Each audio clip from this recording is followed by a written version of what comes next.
Jadi sebenarnya Bang gini, saya ini kan mengkaji Al-Quran itu 13 tahun. Nah, yang saya dapati bahwa ini khusus di kalangan akademisi ya. Kalau di kalangan orang-orang awam mungkin ini terkesan mengada-ngada. Gini, sebenarnya bahasa asli Al-Quran itu bukan bahasa Arab. Bahasa asli? Iya, bahasa aslinya itu bukan bahasa Arab, tetapi telah diterjemahkan ke dalam bahasa Arab. Ya.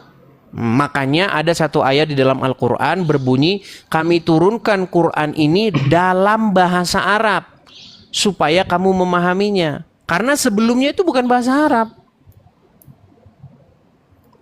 Berarti sebelumnya bahasa apa, Bang? Nah, telusur punya telusur, selidik punya selidik.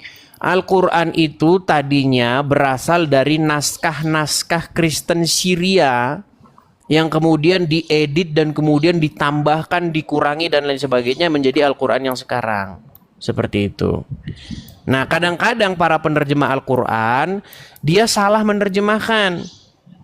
Ini kita mau sedikit akademis atau bagaimana? Kalau mau sedikit akademis, akademis. Aku lebih suka akademis daripada. Saya mau tanya dulu latar belakangnya apa? Pernahkah sekolah tentang Islam atau apa? Kalau secara Islam yang dogma aku nggak terlalu setuju sih Bang, karena aku lebih suka yang lebih masuk idealisku gitu. Kebetulan aku kan sekarang tinggal di negara komunis ini Bang, di Cina. Oh, tinggal di Cina. Oh, mantap. Di Taiwan Bang, Taiwan. Oh, Taiwan. Oh, mantap dong. Keren dong. Ya. Ya.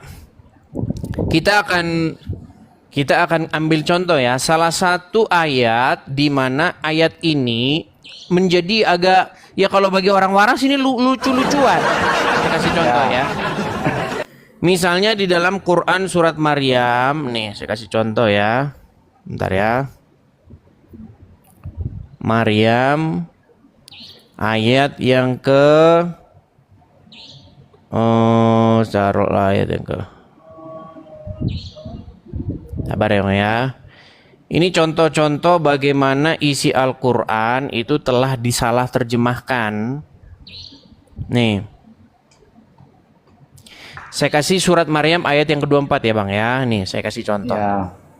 Ini contoh Quran yang salah diterjemahkan dari bahasa Syria menjadi bahasa Arab. Akhirnya artinya itu nggak nyambung. Bagi orang yang teliti loh. Kalau orang teliti ya ketahuan nggak nyambungnya nih. Saya akan tampilkan dulu ya dari ayat 23-nya nih.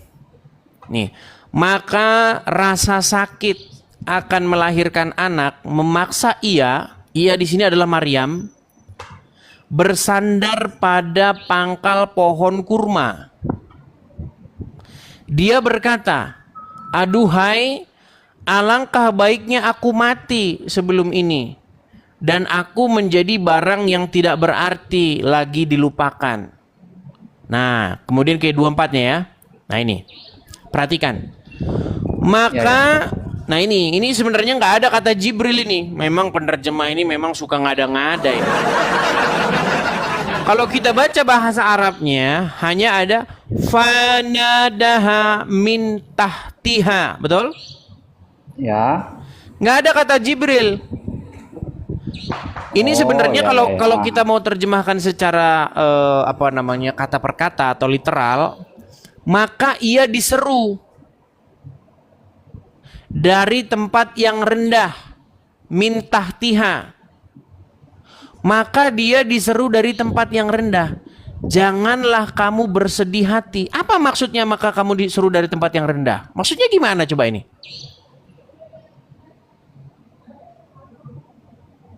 Makanya bahasa Al-Quran itu banyak bikin orang bingung. Nah, maka dia diseru dari tempat yang rendah. Sebentar. Nih, dari tempat yang rendah, janganlah kamu bersedih hati. Sesungguhnya Tuhanmu telah menjadikan anak sungai. Ini anak sungai ini apa maksudnya? Coba. Dia jangan sedih bahwa Tuhanmu telah menjadikan anak sungai. Buat apa? Anak sungai hubungannya apa sih? Nah, ini sebenarnya ya. Kalau kita merujuk kepada bahasa Arab, kata anak sungai di sini yang dimaksud dengan anak sungai Di sini bahasa Arabnya adalah kata ini, saria. Nih, kata saria ini, nih, ini banyak orang ini. Bingung maksudnya apa saria ini, menjadikan anak sungai ini buat apa gitu. Nah, ternyata kata-kata saria ini ternyata di dalam bahasa Aram artinya bukan anak sungai, tetapi anak yang sah. Sah. Iya, bukan anak sungai tapi anak yang sah, anak yang legit, maksudnya itu anak yang lahirnya itu sah.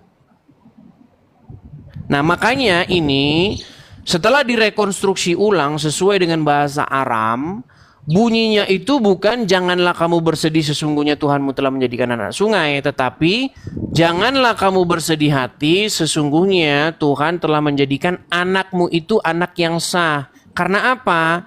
Karena di sini Maryam itu dianggap dia itu mempunyai anak secara tidak sah. Tidak sah karena apa? Karena bapaknya tidak ada. Nah, makanya dikatakan janganlah kamu bersedih hati sesungguhnya Tuhanmu telah menjadikan anak yang kau lahirkan itu anak yang sah, bukan anak sungai. Anak sungai gimana?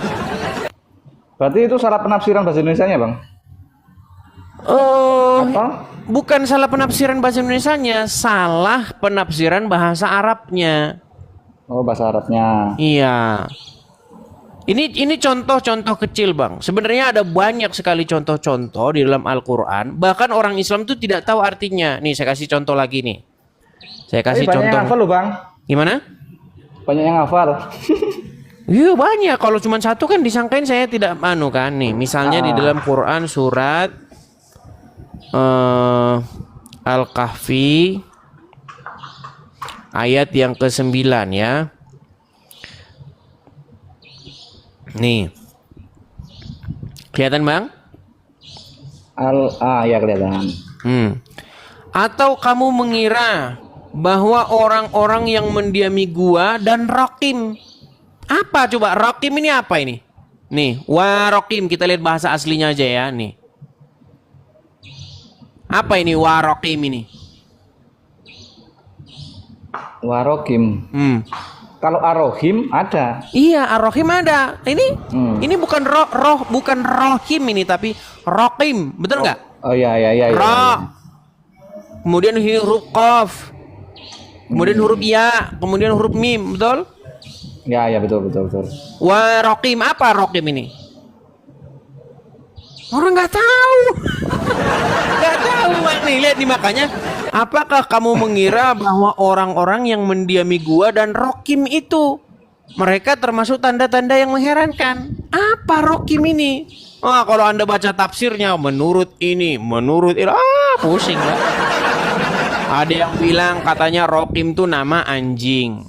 Ada yang bilang Rokim tuh batu bertulis. Ada yang bilang Rokim itu lembah. Ada yang bilang Rokim tuh nama kampung. Aduh, mau macam-macam tafsir. Abang punya Quran nggak di rumah? Kalau di sini ada, Bang. Nah, coba Anda cek surat Al-Kahfi ayat yang 9. Ini pasti kata Rokim ini tidak diterjemahkan. Karena apa? Karena ini bukan kosakata bahasa Arab. Orang Arab nggak ngerti apa ini. Bang, contoh. Ketika Anda membaca bahasa Indonesia, ada nggak kata tungkriung? Nggak ada. Nggak ada. Makanya orang Indonesia bingung tungkriung itu apa. Iya kan? Nah, di dalam Al-Quran itu sering ada kosakata yang orang Arab sendiri tuh nggak tahu itu apa. Bahkan di dalam tafsir-tafsir ini para mufassirin atau para sahabat nggak tahu ini Rokim ini apa. Ternyata selidik punya selidik. Ini salah tulis, Bang. Salah tulis, bayangkan coba. Salah tulis. Iya. Iya, Ini, Bang, salah di dalam tulis.